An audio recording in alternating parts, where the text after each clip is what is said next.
Okay people, here we have the second EP, the sophomore EP from Sleepnet, also known as Nick. Simply Nick from Noisia, the Dutch legendary trio. This is a follow-up to First Light, which I can't quite believe.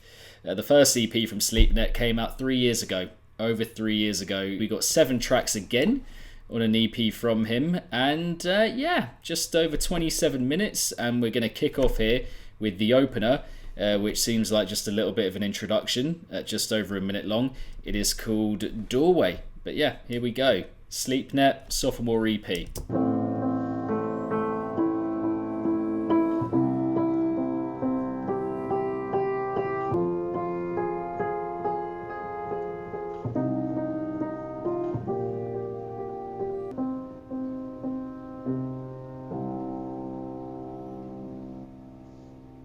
Okay, nice little tone setter there for the EP to kick off. No notes, let's just carry on into the second track. Finality with Lumen, one of the singles before the EP came out in full. Mile and away the longest track here at just over 6 minutes.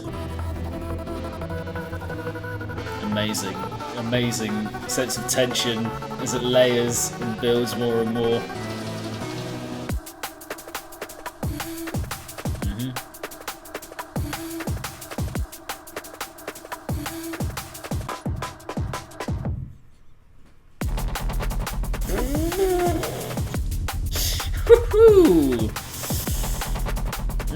I have actually heard this one already, but I'd forgotten that instant. I'd forgotten that hit of warm sound. Woof.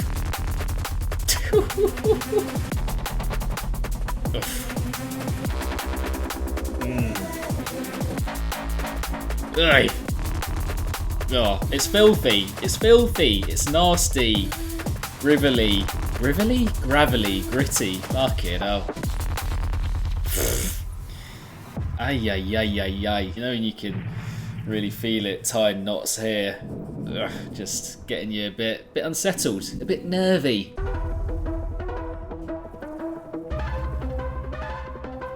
Really quietly effective tune so far. Like, it's not really throwing an idea at you per se and being like, yeah, hear this, take the attention this way. It's just the quality of the sound that is so gripping and arresting. The vocal play, the chopping throughout the track in different kinds and different forms as well. It's exceptional.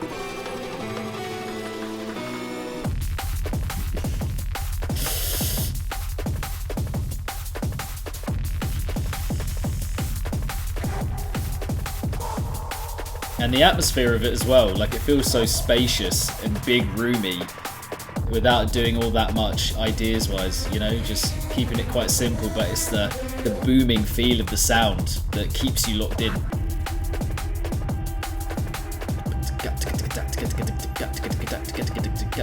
Really nice as well, I think, to have such a long tune at the beginning, like giving the EP from the off this kind of landscape feel, with a lot of scope, just to tell a bit of story at the beginning, and especially after the 1 minute intro that we had to kick things off.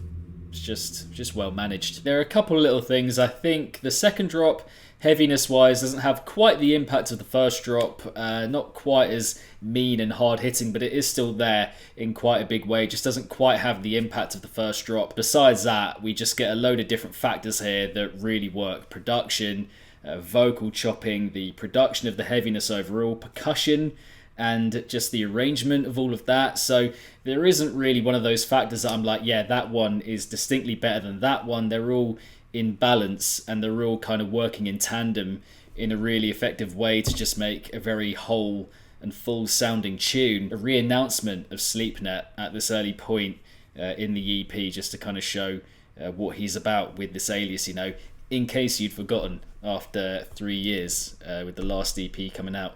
But next up, track number 3 is There I Go alongside Former. There I go.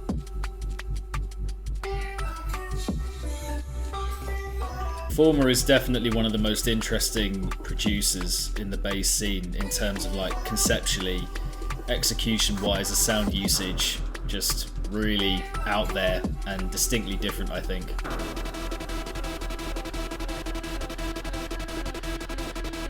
Sounds like some happy hardcore kind of stab synths, if you know what I mean.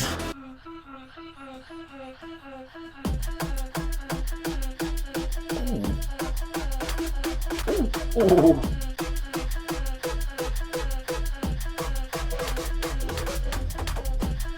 Ooh.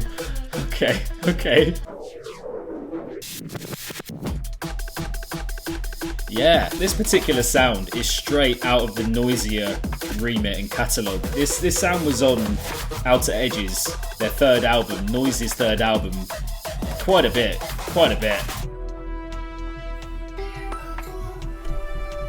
Yeah, it's a very minimal approach, trying to test the limits and the boundaries of what you can do just having a sound isolated like that, with hardly any percussion behind it, backing it up to provide the pace and provide the movement for a drop. You know, it's just like, no, there's your sound, make of it what you will.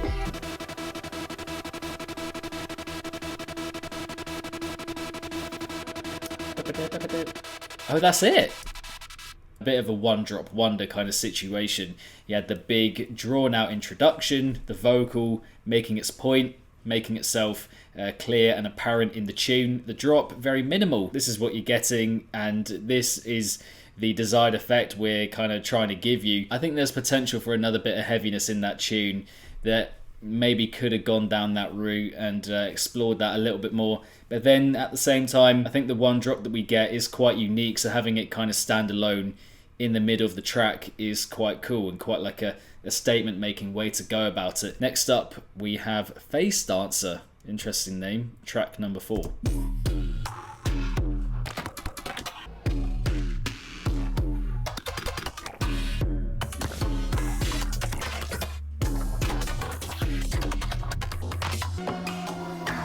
Yeah, that is a good point actually.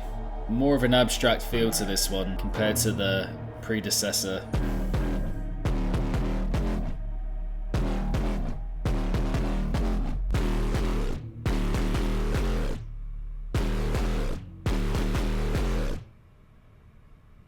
Damn. No transition as well. Yeah, that was a little ticker over, I suppose. A nice tribal feel about it.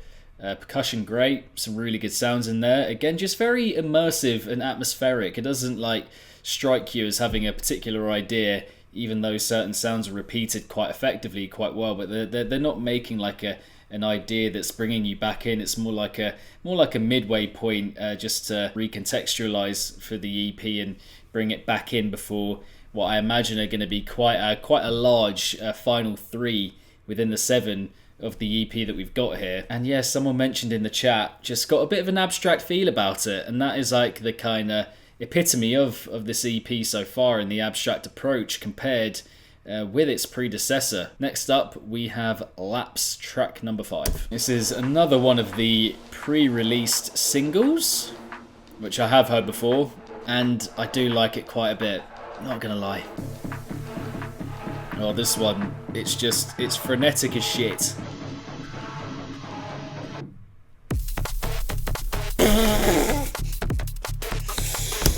Nah. I can't go forward without pausing that. I can't. Intricate, powerful, finely done, and we're gonna get a little rewind on that. Rewind that biatch.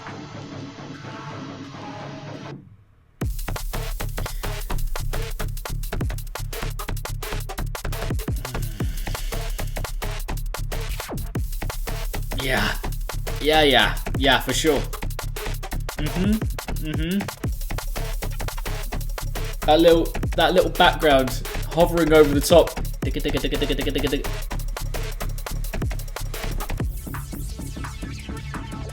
It has a really invasive feel about it, a really direct, darting feel about it without feeling too much in any way. It's so attacking, but there's a comfort to the sound at the same time that means that as a listener you never feel like it's overbearing in any way. Like, that's the beauty of the execution. I keep repeating the same pattern. I keep repeating the same pattern. I keep repeating the same pattern. I keep repeating the same pattern. I keep repeating the same pattern.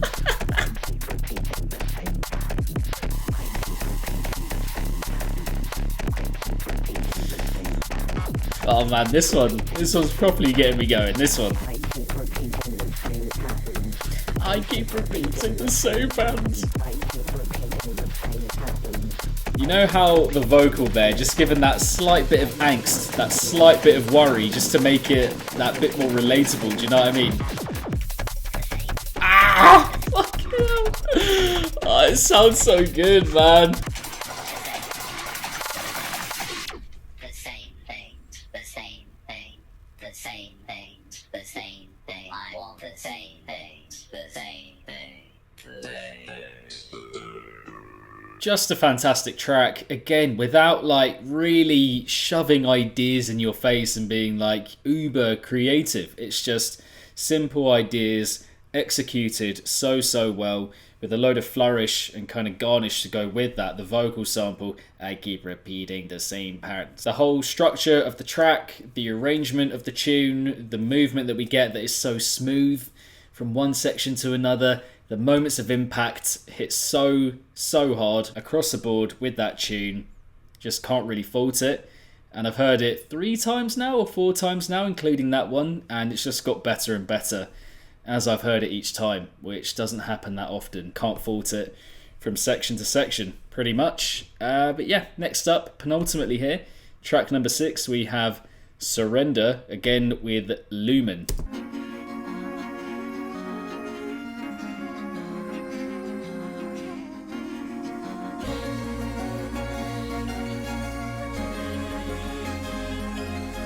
Really heavenly, kind of uplifting, surging feel about this introduction.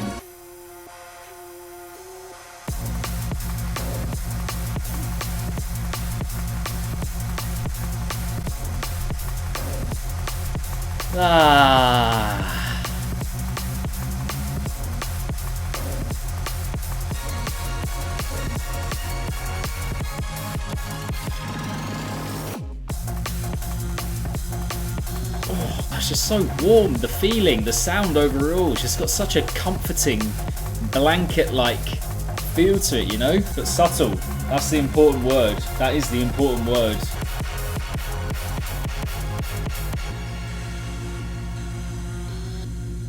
It is just the power of subtlety, isn't it? If you have a subtle approach, but it's made incredibly well. A lot of people say, you know, production doesn't bother me all that much. If the idea is good enough, then I'm gonna like it. But would you eat a meal that had loads of amazing ingredients but wasn't cooked well? Would you eat the undercooked meal? Would you? Genuine question. Another fantastic example of quietly forceful, subtle in the approach with the idea, with conceptually just how much is going on, but the warmth and the comfort, again, the blanket-like feel just coating you in that really comforting way. The whole feeling of that comes with the production, and that is the power of this tune. And with the EP overall, that's becoming more apparent and more clear, more obvious as we go through these tracks here. The introduction was absolutely beautiful, one of the best sections on the EP so far, very heavenly feel about it, almost a choir-like feel about it, you know, didn't quite, you know, maybe go to those soaring levels with like the vocal part of it, the vocal aspect. It was more of a synth thing, I think, that was giving it that exalted feel, but I still had the image of like being in a church and witnessing a choir singing this particular section. It was just beautiful, really gripping stuff for the first minute and a half there. And then yeah, the heaviness, it's just gritty without being, you know, gnarly or nasty, which is what we've had in earlier tracks on this EP, where it has a little bit more bite about it. But this was just quite dark and gravelly, whilst being again just a little bit comforting and quite kind. But finally, we have The Best Days, track number 7, 4.5 minutes long, to round off the collection.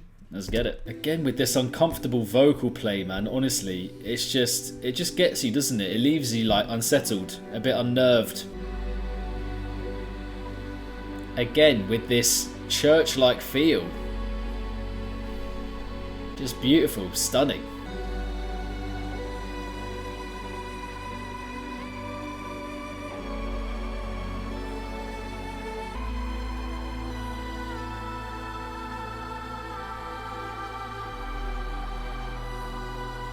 It feels like an end of times kind of track, as if to say, like, you know, farewell. It feels like a farewell tune, but surely not yet.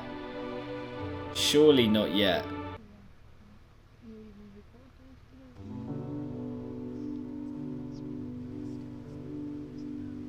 Just hear those little faint touches in the background.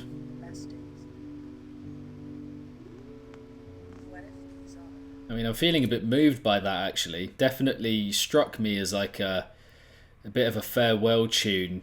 But then, yeah, again, I'm feeling like it surely can't be that. Time-stopping way to end a project like that, which has a lot of heaviness to it, of course, but bound up in it is this emotion, I think, and this atmosphere that really provides a foundation for everything else to function. Just a very interesting way to end the EP, because again, there's just so much going on. There is also a bit of a theme here of, you know, heaviness that is very subtly executed, ideas that don't do loads on the conceptual front, but it's the production and the overall tone of the music that really locks you in, and that's what's going to keep me going back to it again and again. You know, you have amazing vocal samples here, all kinds of vocal chopping. You've got the heavenly choir stuff that happens in certain introductions, production amazing, percussion amazing, arrangement amazing. But yeah, it is the combination of subtle and forceful that, for me anyway, at this point, having heard it once the whole way through, just once,